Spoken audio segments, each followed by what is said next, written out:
Hello everyone, उम्मीद करता हूँ कि इससे पहले कि आपने जो वीडियो देखा होगा जिसमें हम लोगों ने काफ़ी अच्छे तरीके से आपको बताया था कि कैसे 2 वर्ष या फिर 3 वर्ष का चक्रवृद्धि ब्याज निकालते हैं, मिसदा निकालते हैं। जो पहले आपको डर लगता था वो आपके माइंड से डर निकल गया होगा। और आज हम इस वीडियो में बहुत अच्छे अच्छे कॉन्सेप्ट लेकर आए हैं जो कि चक्रवृद्धि ब्याज से संबंधित है। कुछ टाइप्स हैं जो एग्जाम्स में डेफिनेटली पूछे जाते हैं, तो इनको अच्छे तरीके से देखिएगा, सॉल्व कीजिएगा। ठीक है, तो चलिए शुरू करते हैं। बेसिकली आज के इस वीडियो में हम लोग बात करेंगे जो कि आज के इस वीडियो में हम लोग देखेंगे एक छोटा सा टॉपिक है जिसमें हम लोग देखेंगे फ्रेंड्स कि तिमाही रहने पर, छमाही रहने पर कैसे हम लोग को फाइंड आउट करना होता है। ठीक है, वहाँ पे क्या कॉन्सेप्ट होता है, किस तरह से लगाना होता है, उन सभी चीज़ों को देखेंगे। लेकिन उससे पहले कुछ क्वेश्चंस है मेरे पास जो कि हम सॉल्व करते हैं।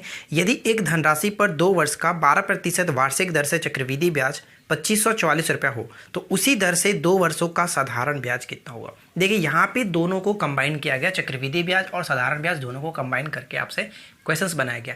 तो इस टाइप का क्वेश्चन दिखे तो कुछ नहीं करना है, जो हमारे पास पहले कंडीशन है उस कंडीशन को फॉलो कीजिए। 2 वर्ष की बात की जा रही है, ठीक है, 2 वर्ष की बात की जा रही है और आपके पास जो रेट दिया रहा है वो कितना है, 12% का रेट है। ठीक है, 12% का रेट है और चक्रवृद्धि ब्याज 2 वर्ष की यानी कि जो CI है वो कितना कह रहा है, 2544। तो ध्यान से समझिएगा, 2544 यहाँ पे CI है।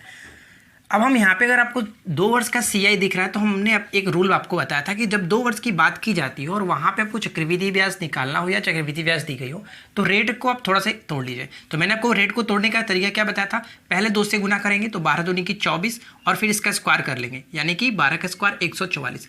2 अंक के बाद हमें पॉइंट देना होता है तो हम क्या करते हैं, इस एक को यहाँ पे ला देते हैं यानी कि 25 इधर हो जाएगा और 0.44 हो जाएगा। ठीक है, इस रेट से हम काम करेंगे। तो देखिए 2 वर्ष का चक्रवृद्धि ब्याज आपके पास है, 2 वर्ष का चक्रवृद्धि ब्याज है। चक्रवृद्धि ब्याज मैंने आपको क्या बताया था, CI बराबर P इंटू R%/100। ठीक है, तो यहाँ पे P हमें नहीं पता है, हम यहाँ पे डायरेक्ट मूलधन निकाल लेंगे। जो रेट हम लोगों ने निकाला, रेट कुछ इस तरह से था और नीचे आपका हो गया 100। ठीक है, उम्मीद करता हूँ इससे पहले कि आपने वीडियो देखा होगा, पहले वाली वीडियो को देखा होगा तो ही आपको ये समझ में आएगा कैसे हो रहा है। अब यहाँ से मैंने एक पॉइंट्स को अगर मैं हटाता हूँ तो नीचे 00 हो जाएगा, 2544 खत्म। P बराबर डायरेक्ट हमारा निकल गया, ठीक है, 10,000 रुपये। अब क्वेश्चंस क्या कह रहा था कि तो उसी दर पर 2 वर्षों का साधारण ब्याज कितना होगा, यानी रेट हमारा वही रहेगा, वही हमारा समय रहेगा। डायरेक्ट अब हमने निकालना है SI कितना होगा। तो SI बराबर कितना होता है, PRT, ठीक है, PRT/100 यानी कि 12 दूनी की 24 कर सकते हैं डायरेक्ट, 24/100, 00 से 00 खत्म यानी कि 2400। बहुत सिंपल सा क्वेश्चन था, कुछ करना नहीं था, आप किसी भी तरह से कर सकते हैं।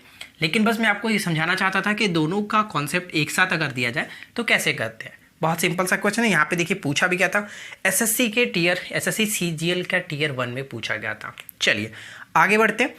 नेक्स्ट क्वेश्चन कह रहा है कि यदि किसी धनराशि का 12.5% वार्षिक दर से 2 वर्षों का चक्रवृद्धि ब्याज 510 रुपया हो तो उसी धनराशि का उसी दर से उतना ही समय अवधि में साधारण ब्याज क्या होगा। ठीक यही वाला कॉन्सेप्ट है, लेकिन यहाँ पे जो परसेंटेज दी गई थी वो 12% था, लेकिन यहाँ पे 12.5% है।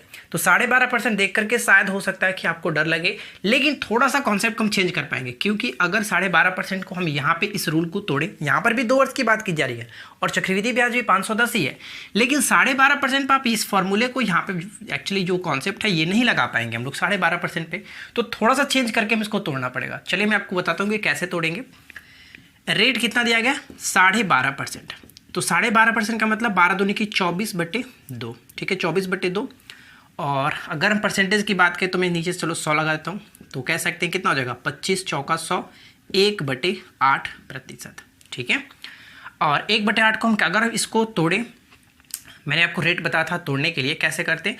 1/8 अगर इसको मैं करता हूँ तो देखिए ये आपका मूलधन होता है, ऊपर मिश्रधन ब्याज होता है, दोनों को जोड़ देंगे इस तरह से तो कितना हो जाएगा, 9/8। इस पर हम काम कर सकते हैं।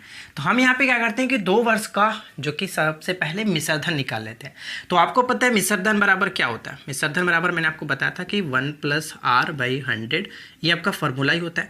तो एक चीज़ आपको ये भी पता होगा कि जो मिश्रधन होता है वो P + CI होता है, यानी कि जो मिश्रधन होगा वो मूलधन और चक्रवृद्धि ब्याज का योग होगा।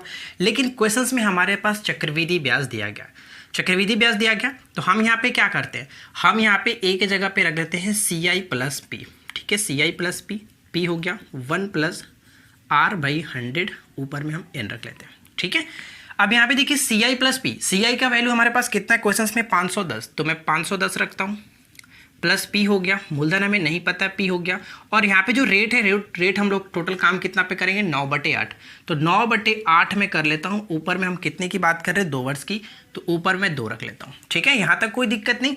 अब इसको थोड़ा सा अगर हम तोड़े तो इधर तो आपका कोई चेंजिंग नहीं होगा 510 प्लस पी, लेकिन राइट साइड में थोड़ा सा चेंजिंग कर सकते हैं। यहाँ पे स्क्वायर देखिए, 9 का स्क्वायर 81, 8 का स्क्वायर 64, यानी ये इधर हो गया 81p/64। और इस p को मैं अगर राइट साइड में भेज दूँ तो आप बताइए कि क्या होगा। 510 बराबर 81p/64 माइनस p। तो यहाँ पे अगर इसको घटाएंगे तो कितना हो जाएगा 81p में से 64 घटेगा तो आप कहेंगे 17p, 17/64। तो 17×51 होता है, यानी कि 30 हो गया। p की वैल्यू कितनी निकल गई 30 × 64। ठीक है, ये हो गया हमारा मूलधन। अब यहाँ पे ध्यान दीजिएगा, जब मूलधन हम लोगों ने फाइंड आउट कर लिया तो हम आसानी से निकाल सकते हैं कि जो पूछा जा रहा साधारण ब्याज कितना होगा ना, साधारण ब्याज कितना होगा। तो देखिए साधारण ब्याज कैसे निकाल लेते हैं। तो SI बराबर आपको पता ही है PRT/100। तो P हमारा कितना है 30 × 64, और R वैल्यू हम लोगों ने ऑलरेडी देखा है, क्वेश्चंस में गिवन था 12.5%। तो 12.5 यानी कि 25/2 कर लेते हैं। 25/2 × 100, और बात 2 वर्ष की जा रही है तो 2 से 2 खत्म। अब यहाँ पे देखिए 25 चौका 100, 4 से 4 खत्म, सॉरी 64 है ना, 16 चौका 64। तो 16 से कितना हो गया 48, यानी कि 480 इस क्वेश्चन का करेक्ट आंसर है। कुछ नहीं था। और ये क्वेश्चन देखिए पूछा गया कितनी बार पूछा गया। SSC CGL में देखिए 2004, 5, 6, CPU में भी पूछा गया, यानी क्वेश्चन काफ़ी अच्छा था, इसमें कोई दो राय नहीं है। तो ध्यान से समझ लिए होंगे किस तरह यहाँ पे हमें करना होगा।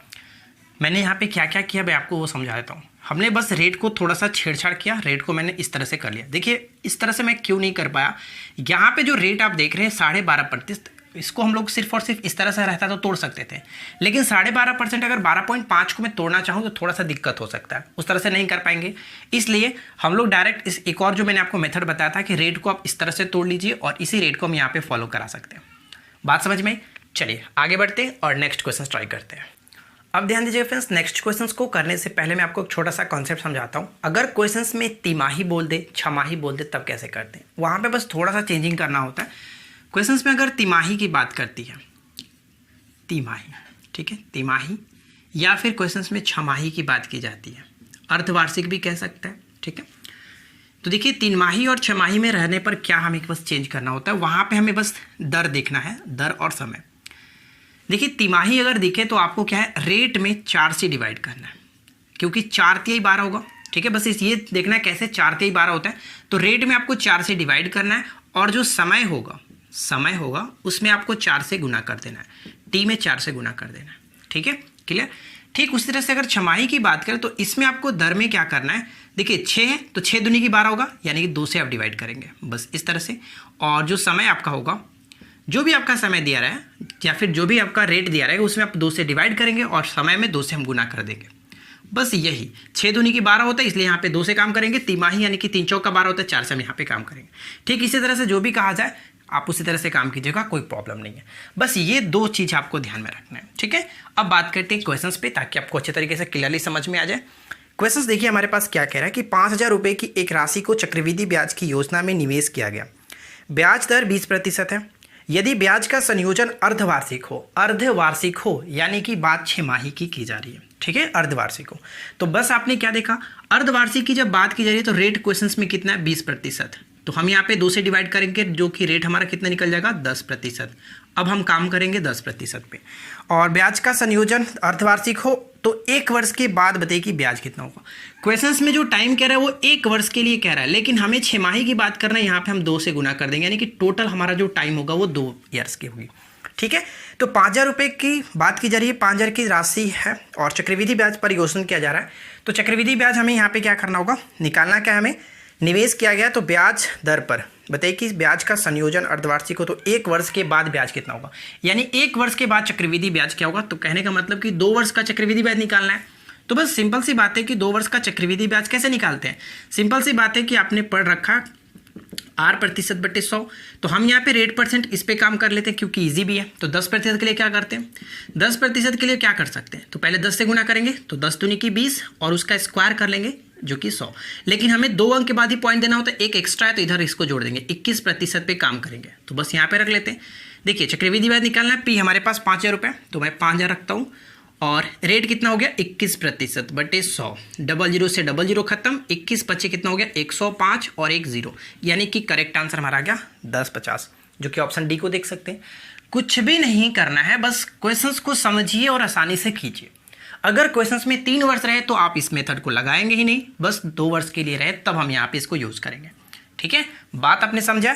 अगर आपने सेकंड पार्ट को देखा होगा, यानी इससे पहले वाला जो वीडियो मैंने आपको बताया था, उसमें अगर आपने देखा होगा तो क्लियरली सब चीज़ समझ में आ रहा होगा।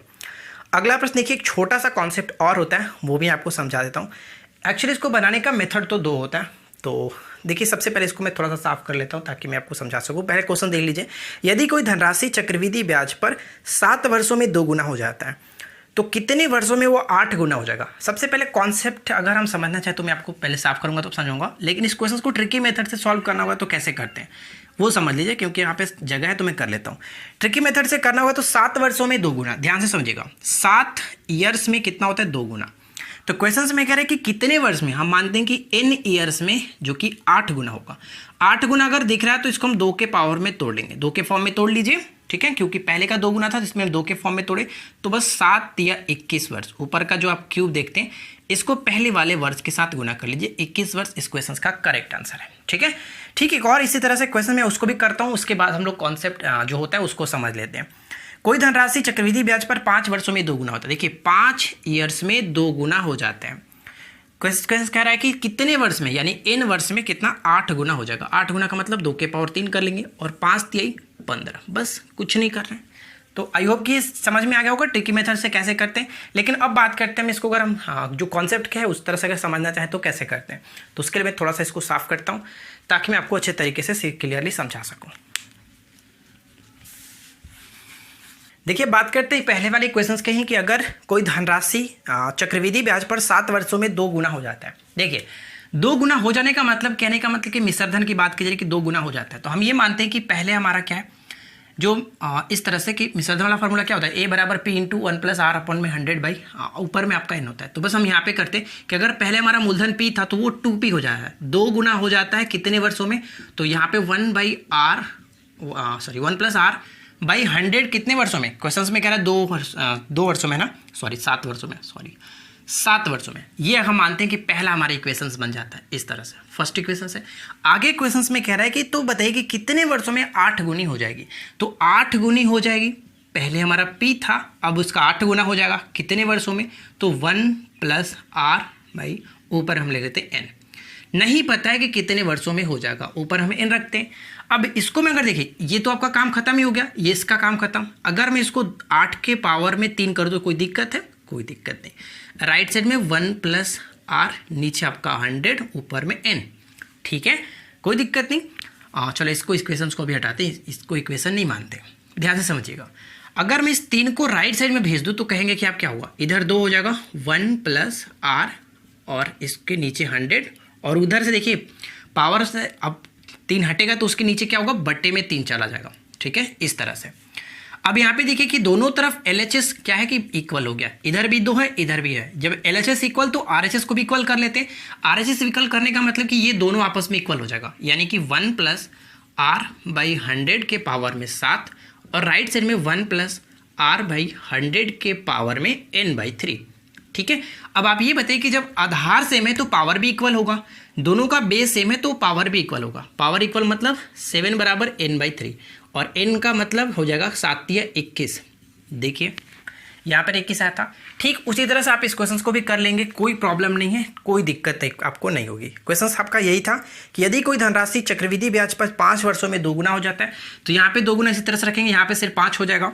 ठीक उसी तरह से क्या करें, कितने वर्षों में 8 गुना हो जाएगा, सेम टू सेम यही हो जाएगा, कोई दिक्कत नहीं। यहाँ पे n की जगह पे आपका देखिए सिर्फ चेंजिंग यहाँ पे क्या होगा, जो आपने यहाँ पे 7 रखा है वो 5 आएगा, तो 5 3 15 बिल्कुल सही होगा। ठीक है, तो मैं रिकमेंड करूंगा कि आप इस तरह से सॉल्व कीजिए। लेकिन ध्यान दीजिएगा, जब आपका ये नहीं टूटे, जैसे यहाँ पे 2 के पावर हम लोगों ने 3 कर लिया था, नहीं टूटता है, तब आप यहाँ पे इस तरह से कॉन्सेप्ट को लगा लीजिएगा, कोई दिक्कत नहीं है। कभी कभी होता है कि मान के चलिए कि 7 वर्षों में 2 गुना हो जाता है, तो कितने वर्षों में 15 गुना हो जाएगा, इस तरह से कर सकते हैं। तो 15 तो नहीं टूट सकता है ना, तो आप उसको क्या करेंगे, इस तरह से सॉल्व कर लेंगे। ठीक है, चलिए अब बात करते हैं नेक्स्ट क्वेश्चन की। तो उसके लिए हम सबसे पहले इसको हटाते हैं। देखिए ध्यान दीजिएगा, ये क्वेश्चन भी बहुत ही ज़्यादा इंपॉर्टेंट है कि यदि ब्याज को अर्धवार्षिक जोड़ा जाए, यानी अर्धवार्षिक का मतलब कि छमाही की बात की जा रही है, तो वहाँ पे आपको पता चल गया होगा कि रेट को हमें 2 से डिवाइड करना पड़ेगा और जो भी हमारा समय होगा उसमें हम 2 से गुना करेंगे। ये बात क्लियर हो गया। तो 80,000 की राशि पर 10% वार्षिक चक्रवृद्धि ब्याज पर कितने समय में 92,610 हो जाएगा। हो जाएगा का मतलब क्यों, मिश्रधन की बात की जा रही है, तो बस हम यहाँ पे समझना है क्या है, ध्यान दीजिएगा। रेट क्या है 10% क्वेश्चंस में दिया गया है, तो और छमाही की बात की जाए तो हम कह सकते हैं कि हमारा 5% हो जाएगा। ठीक है, 2 से डिवाइड करेंगे। और क्वेश्चंस में क्या कह रहा है कि अर्धवार्षिक जोड़ा जाता है, यानी जो भी हमारा समय होगा हम इसमें 2 से गुना कर लेंगे। ठीक है, तो चलो हम इसको मान लेते हैं कि चलो कोई दिक्कत नहीं, इस तरह से रखते हैं, या फिर n/2 कर सकते हैं, n गुने 2 कर सकते थे। चलिए आगे बढ़ते। क्वेश्चंस में क्या कह रहा है कि 80,000 रुपये की राशि 10% चक्रवृद्धि ब्याज पर कितने समय में। यहाँ पे हम क्या करते हैं, बस हमारा जो फार्मूला होता है a बराबर p इंटू 1 प्लस r/100 के पावर में n, यही तो होता है। तो हमारे पास मिश्रधन दिया गया 92,610 और राइट साइड में कितना 80,000, 80,000 में रख देता हूँ। अब यहाँ पे देखिए 1 प्लस r/100, जो भी हमारा टाइम है, यानी कि जो भी हमारा टाइम है उसमें क्या करते हैं कि 2 से गुना करेंगे। क्यों, क्योंकि क्वेश्चंस में ऑलरेडी गिवन है कि छमाही की बात की जा रही है, अर्धवार्षिक की बात की जा रही है। तो हम लोगों ने क्या देखा था कि समय में 2 से गुना करेंगे और जो भी हमारा रेट रहेगा उसमें 2 से डिवाइड करेंगे, तो मैंने यहाँ पे कर दिया। अब यहाँ पे क्या करते हैं, देखिए और भी अच्छे तरीके से तोड़ने के लिए मैंने आपको क्या बताया कि रेट को हम क्या करते हैं, तोड़ लेते हैं। कितना हो जाएगा 1/20 और 1/20 का मतलब 21/20। ठीक है, 21/20 पे काम कर लेते हैं, तो डायरेक्ट हम इतना के जगह पे 21/20 रख लेते हैं। देखिए 9261 0 हो गया। चलो 10 से 10 काम खत्म ही कर देते हैं, कोई दिक्कत नहीं, 10 से 10 काम खत्म। अब यहाँ पे क्या हो गया 8,000 और डायरेक्ट हमारा रेट कितना हो गया 21/20। 21/20 का हम यहाँ पे कर लेते हैं n गुने 2। ठीक है, अब इसको नीचे ला देते हैं, तो 9261/8,000। देखिए बहुत ही अच्छे तरीके से हम इसको करेंगे, कोई प्रॉब्लम नहीं होनी चाहिए। n गुने 2, इतना तो आपको ये सब करना ही नहीं था, डायरेक्ट हम इस तरह से कर सकते थे। ठीक है, ऑलरेडी आपको बताया गया कैसे करते हैं। अब यहाँ पे देखिए मैंने आपको क्या बताया था, इसके पहले वाला पार्ट में मैंने आपको समझाया था कि यहाँ पे 20 और 21/20 है, तो यानी कि यहाँ पे जो होगा इसी का होगा, यानी कि 20 का 2 का क्यूब आपको पता है 8 होता है, और आपको ये भी याद मैंने कराया कि 21 का क्यूब 9261 होता है, तो 20 का क्यूब आपका 8,000 होगा। तो डायरेक्ट हम ये कर सकते हैं कि 21/20 के पावर में 3। ठीक है, राइट साइड में 21/20, ज़्यादा आपको सोचना नहीं होता, जो यहाँ पे आपको दिखता हो वही आपका यहाँ पे होगा। इसका है या तो इसका स्क्वायर होगा या फिर इसका क्यूब होगा या फिर इसके पावर 4 होगा, जो भी होगा आपका यही होगा। ठीक है, तो यहाँ पर n गुने 2 हो गया। अभी हम लोगों ने जस्ट देखा कि आधार सेम है तो पावर भी हमारे का इक्वल होगा, तो पावर इक्वल का मतलब 3 बराबर n गुने 2, और n की जो वैल्यू निकलेगी वो कितना निकलेगा 3/2। 3/2 का मतलब 1 सही 1/2। तो यहाँ पे देख सकते हैं 1 सही 1/2 का मतलब सही आंसर हमारा ऑप्शन ए हो जाएगा। ठीक है, तो बहुत अच्छा प्रश्न था, उम्मीद करते हैं कि बात आपको समझ में आ गई होगी कैसे करते हैं। डायरेक्ट ये सभी चीज़ें आपको ऑलरेडी कराई जा चुकी थी, यहाँ पे सिर्फ और सिर्फ हम सीख रहे हैं कि अर्धवार्षिक और जो कि तिमाही रहने पर कैसे करते हैं। अब देखिए नेक्स्ट क्वेश्चन क्या कह रहा है। नेक्स्ट क्वेश्चन 2000 की राशि है, 2000 की राशि चक्रवृद्धि ब्याज पर 2 वर्ष में 4000 हो जाती है, तो बताइए कि वह धनराशि जो है। अब देखिए नेक्स्ट क्वेश्चन क्या कह रहा है कि 2000 की राशि चक्रवृद्धि ब्याज पर 2 वर्ष में 4000 हो जाती है, तो बताइए कि वह राशि कितने वर्षों में 8000 हो जाएगी। जो हम लोगों ने ऊपर में क्वेश्चन देखा था कि 7 वर्षों में 2 गुनी हो जाती है, तो कितने वर्ष में 8 गुनी हो जाएगी, ठीक उसी तरह इसको भी सॉल्व कर सकते हैं। क्या है क्वेश्चंस में कह रहा है कि 2 वर्षों में, देखिए 2000 की राशि थी और 4000 हो जाती है, मतलब कि 2 गुना हो जा रहा है। तो 2 वर्ष में ध्यान से समझिएगा कि 2 वर्ष में क्या हो जा रहा है कि 2 गुना हो जा रहा है। 2 वर्ष में 2 गुना, 2000 रुपये था 4000 हो गया, तो 2 गुना हो गया। तो क्वेश्चंस कह रहा है कि कितने वर्षों में कितना हो जाएगा 8000 हो जाएगा, यानी कि 2 चौका 8 होता है ना, तो 4 गुनी की बात की जा रही है, तो 4 गुनी का मतलब 2 के पावर हम 2 रख सकते हैं, 2 के पावर 2, और यहाँ पे आप क्या करेंगे इसको गुना कर लेते हैं, यानी कि 2 गुने 2 का मतलब कितना 4 वर्षों में आपका फिर से हो जाएगा। अगर आपको ये नहीं समझ में आए तो आप कॉन्सेप्ट लगा लीजिए, कोई प्रॉब्लम नहीं है। ठीक है, मैंने आपको बता दिया कि कॉन्सेप्ट कैसे लगाते हैं, तो 4 वर्ष यहाँ पे बिल्कुल सही आंसर है। अब बात करते हैं नेक्स्ट क्वेश्चन की। देखिए नेक्स्ट क्वेश्चन जो कि बहुत ही सिंपल सा क्वेश्चन है, मुझे बनाने की जरूरत नहीं पड़ेगी, बस आप क्वेश्चन को पढ़ करके खुद से बना सकते हैं कि 20,000 पर 40% वार्षिक दर से अर्धवार्षिक संयोजन पर 1 वर्ष में चक्रवृद्धि ब्याज कितना होगा। यानी अगर हम यहाँ पे रेट 40% दिया गया तो अर्धवार्षिक है, तो कहने का मतलब कि रेट हमारा 20% हो गया, और 1 वर्ष में चक्रवृद्धि ब्याज पूछा रहे कि 2 वर्ष का चक्रवृद्धि ब्याज हमें निकालना पड़ेगा। तो क्या कर सकते हैं, जैसे कि 20% आपका रेट हो गया, तो 20 का हम अगर तोड़े, क्योंकि 2 वर्ष का चक्रवृद्धि ब्याज निकालना है तो सिंपल तरीके से निकाल लेते हैं। 20 20 दूनी कितना हो जाएगा 40 और 20 का स्क्वायर 400। लेकिन 2 अंक के बाद पॉइंट चाहिए तो इसको हम इधर ला देते हैं, कितना हो जाएगा 44%। इस पे काम कर लेंगे तो बस डायरेक्ट क्या होता है CI बराबर P गुने R%/100। बस कर लीजिए। P हमें कितना दिया गया 20,000 रुपये, 20,000 रख लेते हैं, 20,000 हो गया। रेट 44% आ गया। तो बस देखिए यहाँ पे 44 दूनी के 88 हो जाएगा। डायरेक्ट ऑप्शन आपका डी, कुछ नहीं करना है, बस डायरेक्ट आपका 88 हो जाएगा, 8800। ठीक है ना। चलिए अगला क्वेश्चन क्या है। नेक्स्ट क्वेश्चन कह रहा है कि 12,000 पर 20% प्रति वर्ष की दर पे 9 माह का चक्रवृद्धि ब्याज तिमाही आधार पर ब्याज को चक्रवृद्धि किए जाने पर कितना हुआ। यहाँ पे देखिए बात तिमाही की जा रही है और 9 माह हमारे पास दिया गया। समय यहाँ पे हमारे पास कितना है, समय ध्यान से समझिएगा कि समय कितना है 9 माह दिया गया, 9 माह।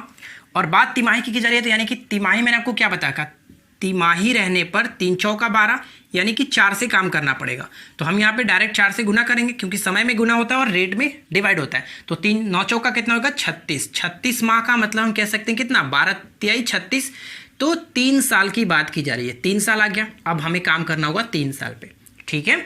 अब आगे क्वेश्चन में कह रहा था क्या कि जो रेट दिया गया था, टाइम कितना दिया गया, सॉरी रेट 20% है। तो 20% हमें क्या करना है 4 से डिवाइड करेंगे, 3 चौका 12, 4 से डिवाइड करेंगे तो कितना हो जाएगा 5% रेट हो गया। 4 से मैंने डिवाइड कर दिया 5%। अब चलिए क्या हम इसको इस पर लगा सकते हैं, बिल्कुल नहीं लगा सकते हैं क्योंकि यहाँ पे 3 साल की बात की जा रही है। इसको हम लोग सिर्फ और सिर्फ 2 साल पे लगाते हैं। बात समझ में आया। चलिए अब हमें क्या करना पड़ेगा, क्वेश्चन हमसे पूछा क्या जा रहा है, चक्रवृद्धि ब्याज हमें निकालना है। तो चक्रवृद्धि ब्याज निकालना तो हम सिंपल तरीके से पहले मिश्रधन निकाल लेंगे, मिश्रधन निकालने के बाद हम घटा लेंगे मूलधन को, चक्रवृद्धि ब्याज निकल जाएगा। चलिए तो डायरेक्ट हम निकालते हैं क्या होता है चक्रवृद्धि ब्याज बराबर, डायरेक्ट देखिए मूलधन कितना है, मूलधन क्वेश्चन में 12,000, तो मैं 12,000 रखता हूँ और रेट कितना 5%। तो 5% को तोड़ेंगे तो 5/100 हो जाएगा और 1/20 और 1/20 का मतलब 21/20। ये कैसे हुआ, इसको हम जोड़ देते हैं। मूलधन है ऊपर ब्याज है, दोनों को जोड़ दिए तो ऊपर में आपका निकल गया कितना मिश्रधन और नीचे आपका मूलधन। तो डायरेक्ट हम क्या करते हैं 21/20 कितनी बार करना है, तो यहाँ पे 3 साल की बात की जा रही है तो 3 साल यहाँ पे 3 हो जाएगा। ठीक है ना। आगे देखिए, आगे करते 12,000 गुने 21/20 गुने 21/20 और फिर से 21/20। 3 0 से 3 0 खत्म। अब यहाँ पे तो आपका 3 0 से 3 0 खत्म हो गया, लेकिन टोटल कटेगा नहीं। तो यहाँ पे देखिए 2 दूना 4, 4 3 12, इसको कटा लेते हैं। ऊपर में ध्यान से समझिएगा 3 हो गया और 3 बार 21 को गुना करेंगे तो कितना होता है 92 61। कई बार आपने देख लिया। नीचे कितना है, नीचे 2 है, यानी कि नीचे मैं 5 से गुना कर लेता हूँ, ऊपर भी 5 से गुना कर लेता हूँ। क्यों, नीचे हमारा 10 हो जाएगा ताकि हमें आराम हो जाए, कोई दिक्कत नहीं होगा गुना करने में। तो ऊपर में कितना हो गया 92 61 गुने 15। ठीक है, नीचे हमारा 10। अब यहाँ पे ध्यान से समझिएगा, अगर हम ये क्या हम लाने, ये हमारा क्या निकलेगा, ये हमारा मिश्रधन निकलेगा, यानी कि मिश्रधन ए निकलेगा अमाउंट, और क्वेश्चंस में हमें ब्याज बताना है। तो जो भी हमारा CI होगा वो क्या होगा, मिश्रधन माइनस मूलधन होगा। ये यहाँ पे ध्यान समझिएगा, हमें उसको सॉल्व करने की जरूरत नहीं पड़ेगी। मिश्रधन माइनस मूलधन, तो मिश्रधन का अगर यूनिट डिजिट देखें तो 5 एकम 5, लास्ट में हमारा 5 आएगा। ठीक है, लास्ट में 5 है। तो 5 में से अगर मैं लास्ट के यूनिट डिजिट की बात कर रहा हूँ, उसमें से अगर हमें 12,000 घटाना है तो लास्ट में घटेगा कितना 5 में से 0, तो लास्ट में यूनिट डिजिट भी आंसर में हमारा मिश्रधन में भी 5 आना चाहिए। तो ऑप्शंस को देखिए, ऑप्शंस में सिर्फ और सिर्फ ऑप्शंस बी को आप ध्यान से देखिए कि वहां पे लास्ट में यूनिट डिजिट में 5 आपका आ रहा है। ठीक है, तो हम ये कह सकते हैं कि हमें कुछ सोचना समझना नहीं है, इतना हमें करने की कैलकुलेशन करने की जरूरत ही नहीं पड़ेगी कि 15 को 92 61 से गुना करेंगे और उसके बाद घटाएंगे, उतना टाइम लगाने की जरूरत नहीं है। डायरेक्ट आप देख लीजिए, यूनिट डिजिट देख लीजिए कि 5 एकम 5 है, तो यानी कि मिश्रधन में हमारा यूनिट डिजिट 5 आएगा और मिश्रधन में 5 है तो हमें मूलधन को घटाना है। तो मूलधन घटाएंगे तो मूलधन का यूनिट डिजिट 0 है, तो 5 में से 0 जाएगा तो लास्ट में हमारा जो चक्रवृद्धि ब्याज निकलेगा उसमें भी तो लास्ट में 5 ही होगा। तो 5 ही होगा, तो कहने का मतलब कि ऑप्शन सिर्फ और सिर्फ बी है। बात को आपने समझा, कुछ नहीं करना था, बहुत सिंपल तरीके से मैंने इसको यहाँ पे किया। बस थोड़ा सा आपको समझना है कि 6 माही है, तिमाही है, क्वेश्चन में क्या पूछा जा रहा है। ठीक है, चलिए नेक्स्ट क्वेश्चन ट्राई करते हैं। अब देखिए फ्रेंड्स, नेक्स्ट क्वेश्चन जो कि आज के इस वीडियो का आखिरी प्रश्न है, क्या कह रहा है कि 1.5 वर्ष के लिए 10% वार्षिक दर से 24,000 रुपये की राशि पर चक्रवृद्धि ब्याज यानी कि अर्धवार्षिक अंतराल पर संयोजित किया जाता है, तो बताइए कि क्या होगा। यानी हमें यहाँ पे चक्रवृद्धि ब्याज बताना है कि क्या होगा जब अर्धवार्षिक यानी कि 6 माही की बात की जा रही है। तो 6 माही की जब बात की जा रही है तो टाइम हमारे पास कितना है, समय दिया गया था क्वेश्चन में कितना, 1.5 वर्ष यानी कि 3/2, और 6 माही की बात करें तो 2 से गुना कर देंगे, कितना हो जाएगा 3 साल। 3 साल पे काम करना पड़ेगा। रेट हमारे पास कितना है, रेट दिया गया क्वेश्चंस में 10%, तो 2 से डिवाइड कर देंगे 5%।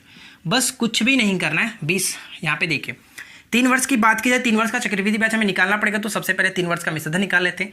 तो मिश्रधन यानी कि 5/100 और 1/20 कितना हो जाएगा 21/20, ठीक है 21/20, इसी पे काम कर लेते हैं। तो यहाँ पे हमें निकालना क्या है, क्वेश्चंस में हमें चक्रवृद्धि ब्याज निकालना है। 3 वर्ष की बात कीजिए तो डायरेक्ट हम यहाँ पे मिश्रधन निकालेंगे और मिश्रधन निकालने के बाद हम वहाँ पे कह सकते हैं मूलधन घटा लेंगे, ठीक है। तो देखिए डायरेक्ट हम ए बराबर निकालते हैं तो कितना होगा 24,000 मूलधन दिया गया, 24,000 मूलधन है तो 21/20 3 बार कर लेते हैं क्योंकि 3 साल की बात की जा रही है। बहुत सिंपल तरीके से किया जा सकता है, डरना कुछ भी नहीं है। 3 0 से 3 0 खत्म। देखिए 8 होता है, 8 3 24, यानी कि हम तीनों को घटा देंगे तो 3 बार में ये खत्म। तीनों को गुना करेंगे तो कितना होगा 3 गुने 92 61, ठीक है। यानी कि यूनिट डिजिट लास्ट में कितना आएगा 3 आएगा, जो भी इसका गुना होगा लास्ट में 3 आएगा। अब यहाँ पे ध्यान समझिएगा, जो हम लोगों ने पीछे कॉन्सेप्ट देखा था कि पहले हम चेक कर लेते हैं यूनिट डिजिट से कि क्या हमारा राइट आंसर मैच कर जाता है कि नहीं कर जाता है। यानी इन सभी को गुना करेंगे तो लास्ट में हमारा 3 आएगा। हमें निकालना है CI बराबर क्या होता है A - P, ठीक है। यानी कि मिश्रधन में से मूलधन घटाना पड़ेगा। तो मिश्रधन को हम लोगों ने जब गुना किया है तो लास्ट में इसका यूनिट डिजिट 3 आया। घटाना कितना 24,000 को घटाना है, 24,000 को घटाना है। यानी कि जब इसको घटाएंगे तो 3 में से 0 जाएगा तो लास्ट में हमारा 3 आएगा। जो भी इधर घटने के बाद आएगा लास्ट में 3 आएगा। ऑप्शंस को देखिए कि लास्ट में 3 कहाँ पे है, सिर्फ और सिर्फ एक ही ऑप्शन आपको दिख रहा होगा 37 83, लास्ट में 37 83। यानी कि इस क्वेश्चन का सही आंसर जो होगा ऑप्शन हम ए को टिक कर सकते हैं, यही हमारा चक्रवृद्धि ब्याज बनेगा। तो गुना करने से हमेशा बचने की कोशिश करना है। यहाँ पे थोड़ा सा आपको समझना पड़ेगा, समझदारी बरतिए और अच्छे तरीके से कीजिए, यहाँ की जल्दबाजी में आप बस गुना करने के चक्कर में गए। गुना नहीं करना है, ठीक है। गुना आपको जब जरूरत हो तभी कीजिए, बिना मतलब का गुना कर टाइम वेस्ट करने से कोई फायदा नहीं है। तो उम्मीद करते हैं कि आप लोग को छमाही तिमाही और यहाँ पे जो क्वेश्चंस कह रहा था, एक और हम लोगों ने टाइप देखा था 2 वर्षों में इतना हो जाता है, इतना गुना होता है, उतना गुना होता है, तो कैसे करते हैं, ठीक है। एक छोटा सा मैंने आपको कॉन्सेप्ट बताया था साधारण ब्याज में कि जब साधारण ब्याज में गुनी की बात की जाती है यानी कि इतना गुना हो जाता है, तो वहाँ पे हमारा एक कॉन्सेप्ट क्या होता था, जो हम लोगों ने टाइम देखा था कि टाइम बराबर क्या होता है n-1 अपॉन में रेट प्रतिशत गुने 100। इसका हम लोग यूज़ कब करते हैं, जब ये हमारा साधारण ब्याज की बात की जाती है, ठीक है। साधारण ब्याज की बात की जाती है, इसको हम लगाते हैं। जब गुना की बात की जाती है कि 2 वर्षों में इतना गुना हो जाता है, तो बताइए कि 7 वर्षों में कितना गुना हो जाएगा, तब वहाँ पे हम इसको लगाते हैं। साधारण ब्याज के रूप में होता है तब, लेकिन चक्रवृद्धि ब्याज में जब होता है तो मैंने आपको बता दिया कि कैसे करते हैं। तो इसमें आप कंफ्यूज नहीं होना है कि चक्रवृद्धि ब्याज वाले में साधारण ब्याज को आप मिक्स कर देना और फिर बनाने की कोशिश करना, गलती होगा तो कहना कि नहीं आ रहा है, ठीक है। तो आज के इस क्लास में इतना ही रखते हैं। नेक्स्ट क्लास में हम लोग सीखेंगे किस्त वाले प्रश्न को कैसे किया जाता है, या फिर और भी जो टाइप्स बचे हुए हैं उनको हम लोग देखेंगे। उसके बाद हमारा ये चक्रवृद्धि ब्याज और साधारण ब्याज खत्म हो जाएगा, ठीक है। चलिए मिलते हैं नेक्स्ट क्लास में। Thanks for watching.